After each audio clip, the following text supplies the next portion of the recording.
Tərəfdarlarımız xoş gördük sizləri. Geniş, bir dənə maşallah olsun, tam məhəllənin üstündə gördüyünüz kimi. Binə Savxozda, Məxmər çayının yaxınında belə evimiz çıxıb saçın. İnşallah evimizin təqdimatına keçək.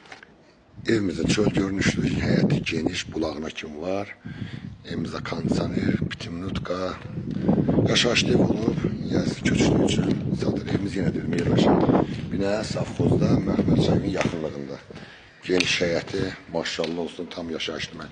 Keçən inşallah evimizin içərisinə. Evimizdə kuxuna mebeli də var. Girən də belə koridor sistemlidir. Böyük bir dənə maşallah olsun. Qonaq otağıdır. Evimizin kondisionerinə kimi hər bir şey qalır. Burada yerləşir bir yataq otağımızda. Maşallah olsun, yataq otaqlar da çox böyükdür, genişdir. Qoşa daşdan tikilib evimiz. İkinci yataq otağımızda. Maşallah olsun. Mətbəxdə gördüyünüz kimi, mətbəxdə nə görürsünüz? Hər bir şey qalır, geniş mətbəx. Dəyərli müştərilərimiz, evimiz satışa çıxıb 63 min manatına satışa. Allah xeyrini versin.